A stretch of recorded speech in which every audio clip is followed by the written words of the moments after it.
오늘은 하나님 나라랑 이스라엘이랑 교회에 대해서 이야기를 하려고 합니다.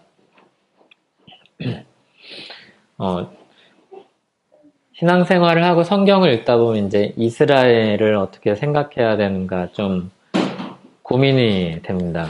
이스라엘은 분명히 하나님의 백성이라고 그랬는데 좋은 모습은 전혀 안 보이고 구약성경 내내 혼나는 것만 보이고 하나님이 실수하셨는가 싶은 생각도 들고 뭐 여러 가지 생각들이 드는데 뭐 이스라엘에 대해서는 이야기를 하려면 너무 분량이 많고 또 최근 들어서 이스라엘을 다르게 해석하려는 그런 경향도 있어서 그런 것들을 다 다룰 수는 없습니다. 그냥 하나님 나라라는 관점에서 볼 때 이스라엘의 위치와 그리고 교회의 의미에 대해서 잠깐 생각해 보도록 하겠습니다. 마태복음 11장 2절 3절에 보면 요한이 묻습니다. 요한이 옥에서 그리스도께서 하신 일을 듣고 제자들을 보내어 예수께 여짜오되 오실 그이가 당신이 오니까 우리가 다른 일을 기다리오리까 이렇게 묻습니다. 물을 때 이제 그거죠. 당신이 메시아입니까? 이 질문입니다. 그러니까 메시아입니까? 라는 질문 안에 포함된 내용은 메시아가 왔는데 우리가 기대하는 메시아가 왔을 때 결과가 나타날 때도 있고 그렇지도 않은 것 같고 좀 헷갈립니다. 이런 거겠죠. 그때 이제 이게 11장 마태복음 11장 초반인데 11장 끝에 가면은 예수님이 말씀을 하십니다. 수고하고 무거운 짐진 자들아 다 내게로 오라 내가 너희를 쉬게 하리라 이렇게 말씀하십니다. 앞서서 예수님께서 메시아에 예언되었던 것들이 성취된다고 말씀을 하시면서 끝에 가면은 수고하고 무거운 짐진 자들아 다 내게로 오라 내가 너희를 쉬게 하리라 하면서 메시아가 가져올 안식이 나에게 있기 때문에 나에게로 오라고 초대를 하십니다. 그러니까 메시아로서의 초대입니다. 그러니까 메시아라고 물었는데 메시아인 증거가 나타나고 있음을 보이셨고 그리고 그런 시대가 왔음을 말씀을 하시고 그리고 메시아로서 나에게 오라고 이야기를 하십니다. 그 중간에 보면 마태복음 11장 12절 14절에 세례 요한의 때부터 지금까지 천국은 침노를 당하나니 침노하는 자는 빼앗느니라. 모든 선지자와 율법이 예언한 것은 요한까지니 만일 너희가 즐겨 받을진대 오리라 한 엘리야가 곧 이 사람이니라 이렇게 이야기합니다. 그래서 예수님께서 새로운 시대가 왔음을 이야기를 해주십니다. 여기 보면 세례 요한의 때부터 지금까지 천국은 침노를 당한다. 그러니까 세례 요한이 기점이 되고 있죠. 모든 선지자와 율법이 예언한 것은 요한까지니 그러니까 요한까지랑 요한 이후랑 요한 전이랑 요한 후랑을 나누고 있습니다. 그리고 여기 엘리야라고 이야기를 하는데 엘리야는 엘리야와 같은 선지자가 와서 일을 할 거라는 그런 예언의 말씀을 가지고 이 사람이 마지막 선지자로 왔다는 거를 이야기를 합니다. 그러니까 세례 요한을 기점으로 선지자와 율법의 시대가 요한까지라고 말씀하십니다. 그래서 이제 새로운 시대가 열렸다는 것을 보여주시죠. 그리고 이제 마태복음 그 밑에 11장 16절 17절에 보면 이 세대를 무엇으로 비유할까? 비유하건대 아이들이 장터에 앉아 제 동물을 불러 이르되 우리가 너희를 향하여 피리를 불어도 너희가 춤추지 않고 우리가 슬피 울어도 너희가 가슴을 치지 아니하였다함과 같도다 이야기합니다. 새로운 시대가 와서 새로운 시대가 왔다는 것을 보여주는 거죠. 그래서 장터에 앉아서 뭐 피리를 불어도 반응이 없고 슬피 울어도 반응이 없다는 겁니다. 예수님이 왔는데 사람들이 반응이 없다는 겁니다. 하나님 나라가 하나님의 새로운 시대가 하나님의 새로운 시기가 도래했는데 예수님을 통해서 왔는데 사람들이 그것을 보고 반응이 없다는 겁니다. 그냥 하나님 나라에 대해서 예수님께서 가르쳐 주시면서 단절을 이야기를 하시죠. 이스라엘의 시대가 여기서 끝나고 새로운 시대가 왔는데 사람들이 모른다고 이야기를 하시는 거죠. 그리고 이제 11장 맨 마지막에 보면은 그 나라로 그 새 시대에 걸맞는 것, 새 시대로 들어가는 것, 하나님 나라로 들어가는 것은 예수 그리스도를 통해서라고 이야기를 하십니다. 그러니까 완전히 새로운 시대가 된 겁니다. 예전에는 이스라엘을 통해서 하나님 나라에 들어가는 역할을 했다면 지금은 이스라엘이라는 혈통, 민족이 아니라 예수 그리스도를 통해서 들어가는 시대가 되었다고 하는 겁니다. 그래서 마태복음 이제 11장 20절, 24절에 보면 예수께서 권능을 가장 많이 행하신 고을들이 회개하지 아니하므로 그때 책망하시되 화 있을진저 고라신이라는 명칭입니다. 화 있을진저 베세다야 너희에게 행한 모든 권능을 두로와 시돈에서 행하였더라면 그들이 벌써 베옷을 입고 재에 앉아 회개하였으리로다. 이방 나라에 가서 만약에 이 복음을 전했으면은 벌써 회개하고 돌아왔을 거라는 거죠. 내가 너희에게 이르노니 심판날에 두로와 시돈이 너희보다 견디기 쉬우리라. 가버나움아 내가 하늘에까지 높아지겠느냐 음부에까지 낮아지리라. 내게 행한 모든 권능을 소돔에서 행하였더라면 그 성이 오늘까지 있었으리라. 오히려 멸망한 소돔조차도 이스라엘보다 이제 낫다는 거죠. 내가 너희에게 이르노니 심판날에 소돔 땅이 너보다 견디기 쉬우리라 하시니라. 여기 나온 고라신, 벳세다, 가버나움은 다 이스라엘 동네입니다. 그러니까 사실은 이스라엘 사람들이 듣기에는 굉장히 충격적인 이야기죠. 메시아가 오면은 기대했던 게 이스라엘을 다시 재건하고 그리고 이스라엘을 통해서 주님의 나라가 이제 펼쳐질 거라고 생각했죠. 그때 누가 심판받을까요? 이스라엘이 당연히 심판받을 리가 없죠. 근데 예수님은 여기 이야기한 동네들은 다 이스라엘 동네입니다. 결국 심판의 대상이 이스라엘이라고 이야기를 하시는 거죠. 이스라엘 동네를 꾸짖으시죠.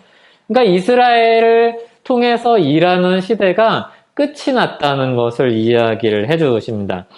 이스라엘 민족을 통한 이제 초대가 아니라 개인적인 초대로 하나님 나라에 들어가는 시대가 열린 겁니다. 그러니까 이스라엘의 역할은 본래 긍정적인 역할을 가지고 있었는데 이스라엘의 현실은 부정적인 역할을 하고 있죠. 이스라엘이 가지고 있는 역기능은 뭐냐면 타락한 인간상을 보여주는 모델입니다. 그래서 하나님께서 이스라엘을 세우시기 위해서 아브라함을 부르시고 야곱을 세우시고 야곱에게 새로운 이름을 주시고 여러 민족 자녀들을 주시고 애굽에서 풍성한 나라로 큰 나라로 나오게 하시고 애굽에서 압제를 당할 때 나오는데 온갖 보물들을 다 재물들을 가지고 나와서 약속된 땅인 가나안 땅으로 들어가게 하시죠. 그런 은혜를 받은 특별한 은혜를 받은 이스라엘 민족인데 약속이 있었고 그리고 하나님이 함께 하신다는 것을 보여주시기 위해서 주님의 나라의 법인 율법을 주시고 하나님과 이스라엘이 교제할 수 있도록 성막을 짓게 하시고 그리고 성전까지도 허락을 하셨는데 계속해서 그런 기적의 역사와 하나님의 보살핌과 인도하심과 별개로 이스라엘은 계속 불순종하고 자기 하고 싶은 대로 하고 하나님을 배반하고 하나님을 어떻게 보면 한 번도 제대로 섬긴 적이 없는 나라가 이스라엘이었습니다. 그리고 그 절정이 어디죠? 메시아가 왔는데 메시아를 못 박습니다. 굉장한 나라입니다. 이스라엘은. 예. 아이고 큰일 났네 이거. 예. 어쨌든 이스라엘은 이렇게 굉장한 나라인데 그 이스라엘의 부정적인 이 역할을 통해서 새로운 시대가 열리고 있습니다. 이 이스라엘에 대해서 이렇게 이야기하는 구절이 또 있는데 로마서 3장 9절 12절에 보면 그러면 어떠하냐 우리가 나으냐 결코 아니라 유대인이나 헬라인이나 다 죄 아래 있다고 우리가 이미 선언하였느니라. 기록된 바 의인은 없나니 하나도 없으며 깨달은 자도 없고 하나님을 찾는 자도 없고 다 치우쳐 함께 무익하게 되고 선을 행하는 자는 없나니 하나도 없도다. 그래서 여기 보면은 유대인도 죄 아래 있다는 것을 아주 분명히 이야기하죠. 이스라엘도 죄 아래 있다. 그러니까 이스라엘 중에 구원을 얻을 만큼 괜찮은 사람은 아무도 없다고 이야기를 하는 거죠.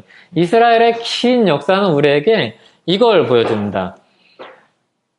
사람의 힘으로 그리고 사람이 아무리 많은 의지를 들여도 사람에게 아무리 많은 좋은 것들을 줘도 구원에 이를 만큼 괜찮은 사람이 아무도 없다는 것을 한 민족을 들어서 설명을 해주시는 것이죠. 물론 그 사이에 구약의 이스라엘 사람들 중에도 하나님이 구원하시는 백성들이 있었고 그들에게도 하나님은 계속해서 은혜를 베푸시는 역사가 있었죠. 그러니까 단지 이스라엘 그냥 뭐 실험실이냐 아니면 이스라엘을 가지고 안 좋은 쪽으로 쓰시려고 택하셨냐 이렇게 말을 할 수는 없다는 겁니다. 그런데 이스라엘 통해서 우리가 보게 되는 현실은 인간의 처참함이 이 정도로 아주 비참하다는 것을 보게 됩니다. 우리 안에 성령께서 오셔서 시작하시는 그런 역사가 없다면 우리도 이스라엘과 다르지 않았을 것입니다. 그래서 어떤 뛰어난 혈통도 조건도 교육도 무의미하다는 겁니다. 이스라엘의 혈통도 구원의 조건이 하나님 나라로 들어가는 하나님 나라 백성으로 인정받는 조건이 안 된다는 겁니다. 그래서 이 사람이 이제 다 죽어라 이 이야기가 아니라 모두 다 은혜의 대상이다 이 이야기를 하는 겁니다. 우리가 이거를 잘못 알면 뭐야 다 어차피 죽을 사람이네 나쁜 사람이네 저런 몹쓸 사람들 이렇게 이야기하겠는데 그게 아니라 성경이 더 우리를 끌어가고 있는 쪽은 어디냐면 모두가 이스라엘까지도 은혜의 대상이라는 쪽으로 우리를 끌어갑니다. 우리의 생각을 그쪽으로 이끌어가죠.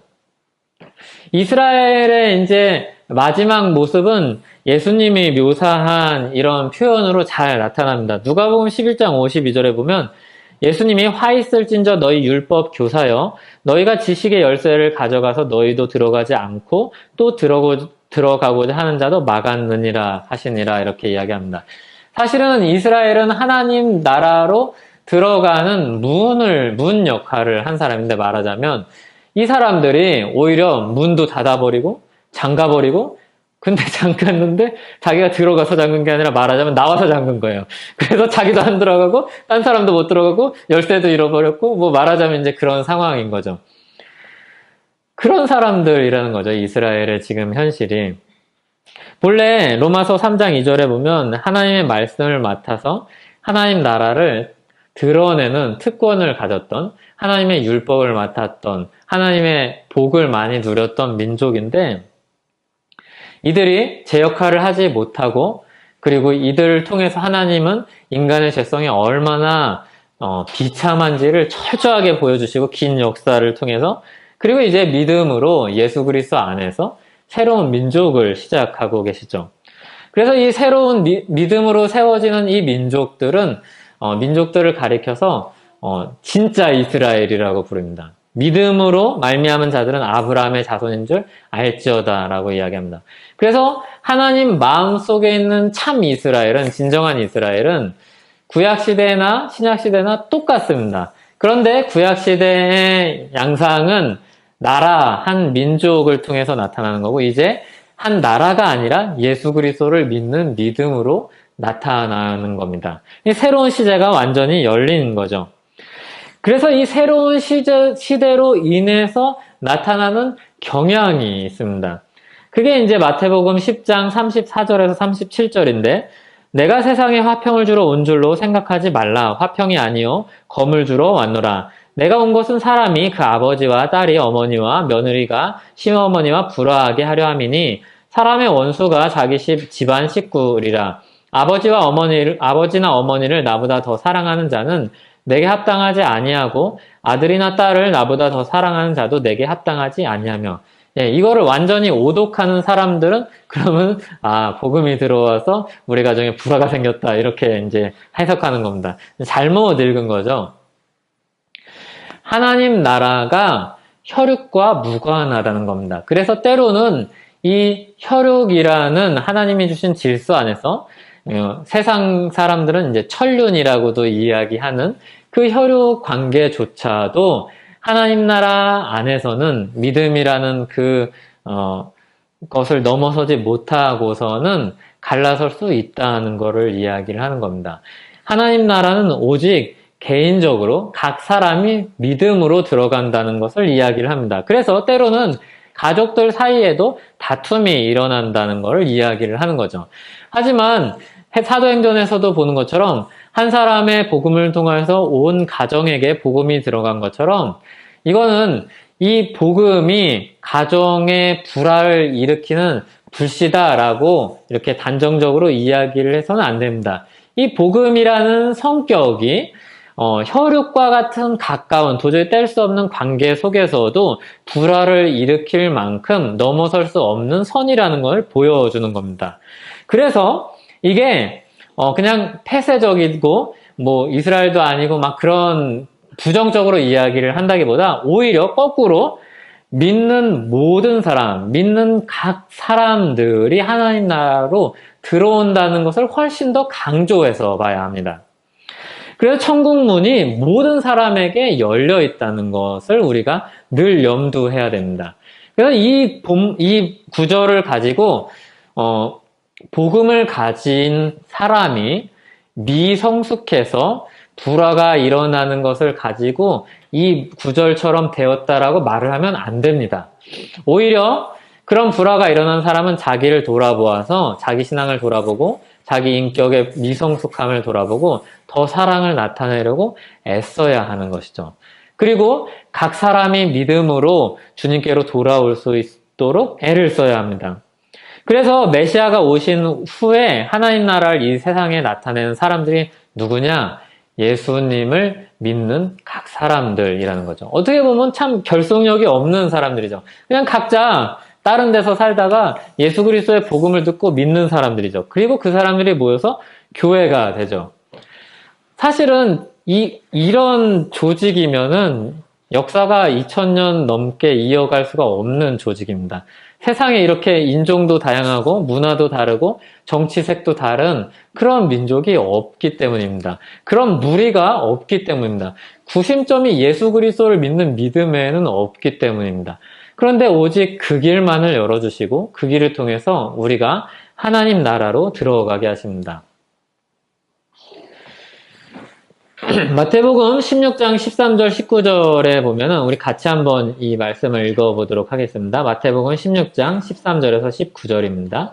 예수께서 빌립보 가이사랴 지방에 이르러 제자들에게 물어 이르시되 사람들이 인자를 누구라 하느냐 이르되 더러는 세례 요한 더러는 엘리야 어떤 이는 에레미야나 선지자 중에 하나라 하나이다.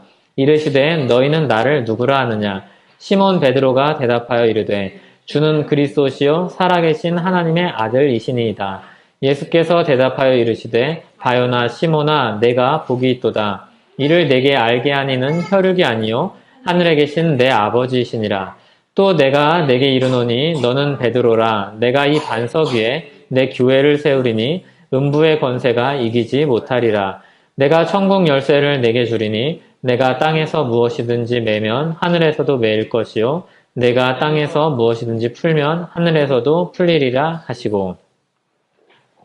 그래서 이제 하나님 나라를 나타내고 하나님 나라를 이루는 주체가 바뀝니다. 주체가 이스라엘에서 구약의 이스라엘에서 세례 요한을 기점으로 예수님을 기점으로 예수 그리스도를 믿는 자가 하나님 나라 안에 있는 백성들이 됩니다. 여기 보면 이스라엘 사람들이 예수님을 누구라고 하냐면 선지자라고 합니다. 그러니까 선지자라는 건 아직 약속된 메시아가 안 왔다는 겁니다. 그래서 메시아를 예언할 그리고 메시아의 길을 준비할 선지자인 거죠. 그러니까 예수님은 아직도 메시아로 보지 못하는 겁니다. 유대인들에게는 참 이게 자연스러운 겁니다. 근데 베드로는 유대인인데 예수님을 그리스도는 헬라어로 그리스도고 히브리어로 메시아랑 똑같은 말입니다. 기름 부음 받은 자. 주님의 기름 부음 받은 자 메시아라고 부르는 겁니다. 굉장히 혁명적인 거죠. 딴 모든 유대인들은 다 선지자라고 부르는데 베드로만 이분이 메시아라고 이야기를 합니다. 그때 예수님께서 이야기하죠. 그거 하나님께서 깨닫게 하신 것이다. 하나님께서 깨닫게 하셔서 믿음으로 이 고백을 하는 사람들을 통해서 내가 그 고백 위에 내 교회를 세우겠다고 말씀을 하십니다. 내 교회, 주님의 교회, 주님 나라를 이루어 가시겠다고 말씀을 하십니다. 그러니까 교회는 이 하나님 나라로 들어가는 새로운 문이 되었습니다. 새로운 문이 되어서 교회는 그래서 하나님 나라의 입구요. 하나님 나라의 모델하우스입니다. 그러니까 우리는 하나님 나라 모델하우스입니다. 모델하우스는 아직 짓지 않은 완공되지 않은 아파트를 보여주는 집이죠. 꾸며놓고서, 아, 이제 우리 아파트가 이렇게 지어지면은 이렇게 좋을 거예요. 여기 보세요. 이런 구성으로 만들 거고요. 이런 식으로 우리가, 여기 들어오시면 살 수 있겠죠. 그래서 보여주는, 홍보하는 모델하우스입니다. 그러니까 여러분들은 이제 모델하우스예요. 모델하우스. 천국에서 파견 나온 파견 직원입니다. 예. 여기 이제 무직이 아무도 없고, 다 이제, 투잡인데요. 예, 다 투잡이에요. 최소한 한 가지 잡은 있는 거예요. 자, 천국에서 파견 나온 사람들입니다. 그래서 하나님 나라를 이 땅 가운데 보여주는 사람이죠. 그래서 이거를 이제 천국 열쇠라고 이 표현을 하시는데, 천국 열쇠, 하나님 나라 열쇠가 교회에 있어서 땅에서 믿음으로 들어간 사람들이라면 하늘에서도 들어갈 거라는 겁니다. 결국 천국 열쇠는 뭐냐면 복음이죠. 복음을 가지고 이 땅 가운데서 복음을 교회를 통해서 드러나게 하시고, 이 복음을 들은 사람들은 당연히 하늘에도 들어가는 겁니다. 그러니까 천국 열쇠를 교회가 지고 있다는 의미는, 교회에 하나님께서 복음을 주셔서 복음을 통해서 하나님 나라로 들어가는 통로로 삼으신다는 겁니다. 그래서 교회는 이 시대에 복음을 전달하고 천국 열쇠를 전달하고 나타내는 사람들입니다. 이 일을 구약시대 때 이스라엘에게 하나님께서 맡기신 겁니다. 그리고 이스라엘을 통해서 하나님이 놀라운 은혜로 그렇게 불성실한 이스라엘을 통해서도 일을 하셨던 거죠. 출애굽기 31장 13절에 보면, 너는 이스라엘 자손에게 말하여 이르기를 너희는 나의 안식일을 지키라. 이는 나와 너희 사이에 너희 대대의 표징이니 나는 너희를 거룩하게 하는 여호와인 줄 너희가 알게 함이라.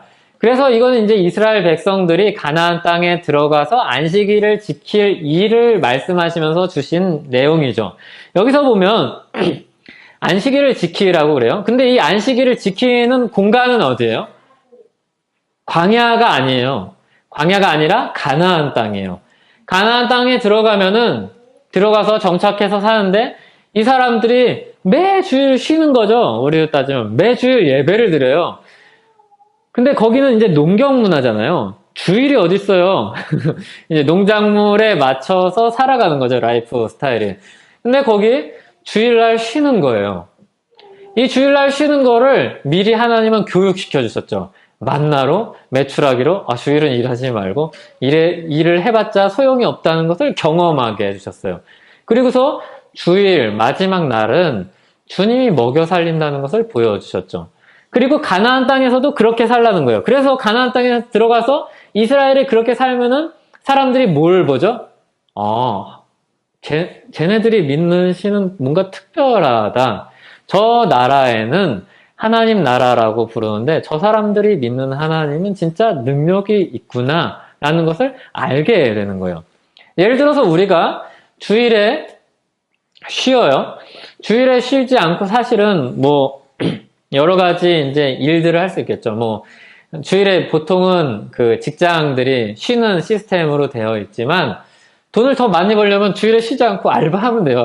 주말 알바 시급이 더 세잖아요. 그러면 더블로 받을 수 있잖아요, 돈을. 근데 그러지 않고, 그런 것 욕심 부리지 않고 쉬고, 근데 이렇게 퍼져서 자면은 몸도 쉬고 좋을 텐데 퍼져서 자는 게 아니라 예배를 드린다는 거예요. 그러니까 몸도 쉬지 않고 교회 가서 예배 드리고 때로는 봉사도 하는 일을 하면서 이 땅 가운데 사는 거죠.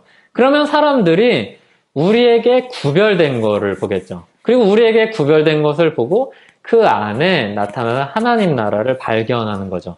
이게 맨 처음에 이스라엘에게 주어졌던 일이죠. 그리고 이제 예수 그리스도를 믿는 믿음으로 우리에게, 예수 그리스도의 십자가를 믿는 믿음으로 모든 죄를 다 씻음받은 우리에게 주어진 사명이죠. 하나님 나라로서 그 통치자와 그리고 그 나라가 어떤 모습을 가지고 있는지를 보여주는 역할이죠. 그래서 안식일을 지킬 때 그냥 쉬고 그냥 예배드리고 그런 것뿐만이 아니라 우리 안에서의 의미도 있지만 대외적인 의미도 있다는 것을 우리에게 말씀하고 계십니다. 하나님 나라에 속한 백성으로서 우리가 하나님을 드러내는 그런 역할을 맡았다는 겁니다. 그러니까 우리는 모든 사람은 이 생각을 해야 돼요. 모든 신자는 이 생각을 해야 돼요. 어떻게 하면 하나님의 통치를 드러낼까? 어떻게 하면 하나님의 영광을 드러낼까? 이 생각을 해야 됩니다. 이 생각을 하는 사람들이 어떤 사람이라면 사회에서도 누구 아래서 어떤 사람을 서포트하는 사람들이 있습니다. 뭐 매니저라든지 아니면 이 앞에 나가서 일을 해야 될 사람들을 지원해주는 역할을 하는 사람들이 있습니다.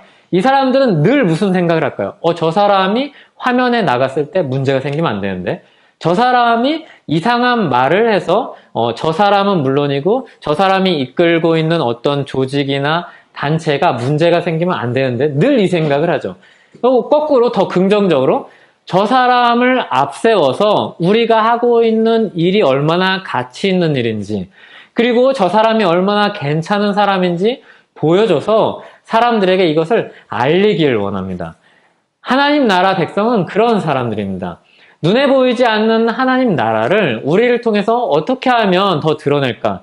예수 그리스도의 십자가 은혜가 너무나도 우리에게 큰 은혜고 모든 사람에게 필요한 은혜고, 이 안식이 얼마나 우리에게 좋은 것인지, 주님이 주신 새 생명이 얼마나 기쁘고 그리고 우리 모든 사람들을 정말 바른 길로 이끌어가는 것인지 이것들을 나타내는 사람들입니다. 그러니까 우리는 늘 이 생각을 해야 됩니다. 이게 그냥 언뜻 듣기에는 참 나는 부족한데 이거 어떻게 해야 될까? 이런 마음이 많은 한국 사람들이 가지고 있는 정서입니다. 그런데 여기서 한 걸음 더 나아가서 우리는 누가 우리를 부르셨는가? 누가 우리에게 이 사명을 주셨는가를 생각해야 됩니다. 예를 들어서 베드로를 하나님이 부르십니다. 베드로를 부르실 때 베드로는 누구입니까? 배신자죠. 그리고 베드로는 이렇게 앞세워서 자기 의지로 구호만 외친 사람이지 사실상은 실패한 사람입니다. 근데 그 사람을 다시 찾아가서 다시 불러다 놓고 다시 사명을 주십니다. 우리가 그런 사람이죠. 죄 때문에 우리는 사실 주님의 나라를 드러내긴 뭘 드러내요. 주님의 나라를 욕보일 사람들인데 그런 사람들을 굳이 불러다 놓고 하나님은 우리에게 사명을 주시고 괜찮다고 이야기하시고 우리를 내보내시는 겁니다. 내보내실 때 그냥 떠미는 게 아니라 무장도 시켜주시죠. 성령 하나님께서 우리를 무장시켜 주십니다. 그리고 준비시켜 주시고 교회를 통해서 자라나게 하십니다. 교회를 통해서 함께하게 하십니다. 그렇게 교회가 새로운 하나님 나라로 들어가는 문으로서, 그리고 참 교회는 모두 하나님 나라로서 이 땅 가운데 하나님 나라를 드러내는 사람들입니다. 이 사명을 가졌다는 자부심을 가지고 살아야 됩니다. 그리고 이 자부심 안에서 주님이 우리에게 주신 것을 가지고 열심히 사는 거죠. 우리에게 주신 게 뭐죠? 은사죠. 우리에게 주신 게 뭐죠? 재물이죠. 우리에게 주신 게 뭐죠? 시간이죠. 우리의 몸이죠. 근데 우리에게 주신 시간과 몸과 재물과 은사는 다 똑같나요?